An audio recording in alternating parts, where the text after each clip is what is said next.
배우가 이 마약류를 사용했을 때 왜 이걸 빨리 조금 조절하지 못했을까? 실제 이 처방한 의사들은 실제로 몰랐을까? 안녕하세요, 서동주입니다. 네, 오늘 이 시간에는요, 최근에 아마 많은 분들이 놀랬던 이슈가 있어요. 바로 이 마약 이슈가 있었죠. 이 부분에 대해서 이야기를 해보려고 합니다. 아마도 이제 많은 분들이 사랑했던 배우분이 마약 관련 사건이 나와서 이 대중들을 놀라게 하고 있습니다. 그런데 처음 이 문제가 발견된 부분이요, 바로 이 의료용으로 사용된 마약류가 시작되었다는 것에서 굉장히 좀 충격을 받은 부분인데요. 그래서 오늘은 이제 마약류에 대한 이야기를 좀 하고요, 제가 경험했던 환자분들, 그리고 배우가 이 마약류를 사용했을 때 왜 이걸 빨리 조금 조절하지 못했을까? 실제 이 처방한 의사들은 실제로 몰랐을까? 하는 부분들에 대해서 얘기를 좀 해볼까 합니다. 먼저 우리가 그러면 마약에 대해서 간단히 이야기를 해보도록 할게요. 이게 마약이라는 것 자체가 쉽게 말하면 정신적으로 뭔가 영향을 미칠 물질이라고 생각하시면 됩니다. 법률적으로도 이렇게 통제가 되어 있는 물질을 보통 이제 마약류라고 생각을 하시면 되고요. 마약류에는 마약과 향정신의약품과 그리고 대마, 이렇게 구분이 되어 있어요.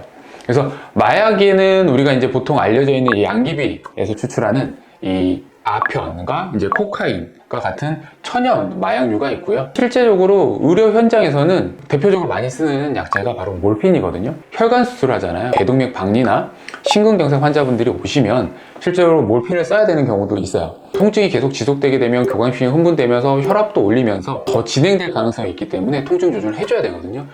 첫 번째로 해줘야 되는 게 통증 조절이기 때문에 그렇죠. 그래서 몰핀을 쓰고 있죠. 그 외에 이제 사용하는 게 이제 향정신성 의약품인데요. 크게는 각성 효과가 있는 각성제랑 정신적으로 조금 억제하는 억제제, 그리고 환각제들이 있는데요. 대표적인 게 사실 LSD기도 하잖아요. 이 LSD가 향정신 의약품 구분에서 이제 오남용 우려가 크고 의료용으로 쓰이지 않는 약품이기도 하거든요. 메트암페타민 같은 경우는 필로폰이죠. 필로폰. 덱스트로암페타민 같은 경우는 치료제로도 써요. ADHD 치료제로 쓰거든요. 이전에 제 기억으로 박봄 씨가 암페타민을 가지고 오다가 적발된 적이 있어요. 근데 국내에서는 아직 그 허가가 나지 않았기 때문에 못 쓰는 약이긴 하고요. 메칠페니데이트나 케타민, 이런 것들이 있습니다. 그리고 세 번째 약제가 이제 보통은 의료용으로 많이 쓰는 약제들인데요. 뭐 페노바비탈이나 티오펜탈 같은 약제들인데, 이제 이런 약제들은 일반적으로 약간 이제 마취제, 수면 진정제, 항경련제로 많이 쓰게 되는 약제이기도 하죠. 이제 네 번째로 나온 약제가 이 오남용의 우려가 상대적으로 적고 의료용으로 사용하는 약제들인데, 여기에 이제 들어가는 약제가 이제 디아제팜이나 알프라졸람 같은 이 벤조디아제팜, 졸피뎀, 프로포폴, 그리고 펜터민, 펜디메트라진 같은 식욕 억제제들도 이 카테고리에 속하게 됩니다. 그래서 지금 또 문제가 되는 게 프로포폴이잖아요. 프로포폴 자체도 실제로 다른 약제에 비해서 이런 오남용 우려가 좀 적은 약제, 이제 중독성이 조금 적은 약제이긴 한데 정신적 의존성이 굉장히 강하다는 거예요. 이런 우울장애, 불안장애, 수면장애 이런 것들이 있는 분들이 개운하게 자고 일어난 느낌이 들거든요. 의료 현장에서 잘 쓰면 도움이 되는 약제이긴 한데, 문제는 이제 프로포폴 같은 경우는 처음보다 계속 반복적으로 투여하게 되면 약간의 내성이 발생하게 되면 이 요구량이 늘어나게 되는 거거든요. 주체할 수 없는 이제 갈망이 생기면서 계속 찾게 되는 경향이 강하기 때문에 조금 문제가 되고요. 실제로 이번에 조금 문제가 됐던 부분이 한 해 동안에 약 한 73회 정도의 프로포폴을 투여했다고 해요.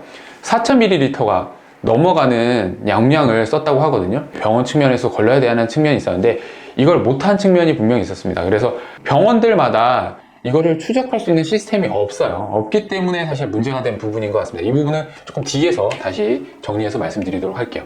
그리고 이제 대마가 있어요. 대마도 조금 중독성 부분에서 여러 가지 문제가 있죠. 근데 대마는 조금 다른 문제인 게, 대마를 합법한 나라도 있으니까 뭐 별 대마 자체가 문제가 있지 않다라고 말씀하시는 분도 있는데요. 의료용으로 사실은 활용할 수 있는 측면이 있어서 이제 합법화를 좀 추진하는 부분이 있습니다. 네, 이렇게 마약의 종류에 대해서 조금 얘기를 하면서 좀 말씀을 좀 드렸는데요. 제가 이제 최근에 이 마약류 통계를 보면 좀 예전에는 우리는 마약 청정국이라고 생각을 했는데 실제로 그렇지 않구나라는 생각이 들어요. 실제 마약 단속 인원이 조금씩 늘어나고 있거든요. 근데 또 거기서 조금 문제가 되는 게 학생들이 이 마약에 가까워지고 있다는 게 조금 문제인 거죠. 최근에 실제로 많이 쓰는 약제가 바로 이제 펜타닐 패치를 많이 쓰게 되거든요. 이제 서방용으로 보통 하나 붙이면 뭐 3, 4일 쓰는 것도 있고 일주일 정도 쓰는 경우도 있는데요. 이게 처방하는 비율이 점점점 어려지는 게 문제인 거예요. 보통 예전에는 뭐 한 50대, 60대 이상의 이제 만성 통증 환자분들한테 주로 썼다고 하면 이게 이제 20대, 10대까지도 내려가니까 이제 사실 그 부분이 조금 문제인 부분이죠. 제가 실제 마약류 처방하다가 제가 깜짝 놀랐던 케이스가 있어서 환자분이 있어서 좀 얘기를 드리려고 합니다. 저도 이제 펜타닐 패치를 어떻게 보면 약간의 이제 선호하는 측면이 있어요. 왜냐면 저희가 갈비뼈가 다발성으로 골절이 생기는 경우에는 통증 조절이 굉장히 어렵거든요. 교통사고 심하게 나서 상체부터 다리까지 전신 골절이 있었던 환자가 있었는데 그 환자분한테 이제 펜타닐 패치를 처방을 했죠. 제가 2주분을 일단 처방을 해서 보냈어요. 갑자기 한 이틀, 3일 뒤에 다시금 오시는 거예요. 나 약을 다 썼으니까 또 처방해달라 라고 하는 거죠. 어떻게 다 쓰셨어요? 그랬더니 아파서 진통제도 다 먹고 펜타닐 패치도 하나 붙이니까 효과가 별로 없어서 있는 거 그냥 다 붙였다. 다시 오시는 거죠. 진통제나 이런 것들을 조절을 못 하시게 되면 이런 경우도 생기게 되는 거죠. 근데 이런 시스템에 대해서 우리가 이제 처방하는데 막 처방하는 거 아니냐 그렇게 생각하실 수 있는데요. 실제로 이 처방에 대해서는 우리가 DUR이라고 하는 의약품 안전 사용 서비스라는 게 있습니다. 그래서 한 병원에서 처방을 내리게 되면 그 정보가 넘어가게 되고요. 이 정보를 가지고 다른 병원에서 처방을 하게 되면 그 약제가 서로 상호작용을 하는 약제인지 혹은 임산부나 혹은 노인들이 쓰면 위험한 약제인지 처방 일수가 이렇게 겹치는지를 파악하게 되거든요. 파악해서 팝업이 뜨게 돼요. 그런데 문제는 이게 이제 비급여 환자로 보험 코드가 없는 상태에서 처방을 넣게 되면 이게 확인이 안 되는 경우들이 생기게 되는 거죠. 여기서 좀 맹점이 생기는 거고요. 대신 이제 마약류 같은 경우는 우리가 무조건 사용하고 나면 마약류 통합관리 시스템에 환자 정보랑 어떤 약을 어떻게 처방했는지, 그러니까 여기에 약제뿐만 아니라 우리가 보통 쓰는 이제 프로포폴이나 미다졸람이나 모든 뭐 케타민도 그렇고요. 모든 약들, 펜타닐 이런 마약류나 향정신성 의약품은 사용한 이력을 입력을 해야 되거든요. 그 입력을 하면 바로 시약처로 넘어가서 자료들이 취합이 되겠죠. 취합이 되면서 이번에 문제가 됐던 게 그 취합된 정보들을 보니까 한 사람이 이렇게 약을 많이 썼더라 라는 게 체크가 돼서 조사가 된 거예요. 근데 이제 여기서 조금 문제가 된 게 그럼 병원은 왜 몰랐냐, 이렇게 많이 처방을 했는데 왜 몰랐냐 라는 건데, 뭐 미다졸람이나 프로포폴 이런 약제들은 실적으로 비급여로 처방을 하거든요. 비급여로 처방을 하기 때문에 DR은 뜨진 않아서 어떤 약을 썼는지 잘 알 수가 없어요. 마약류 통합관리 시스템에서는 내가 사용한 정보를 입력한 것이지 사용하고 있는 마약류 정보가 확인할 수가 없어요. 그렇기 때문에 병원들끼리 쓰고 있는지 안 쓰고 있는지 알 수 있는 방법이 없기 때문에 이렇게 이제 투약의 수가 굉장히 늘어날 수밖에 없다라는 측면이 있어요. 조금 안타까운 부분이 있습니다.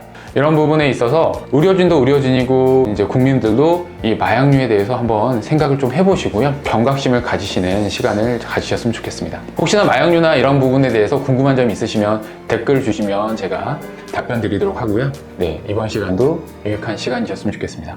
네, 지금까지 소동기였습니다. 감사합니다.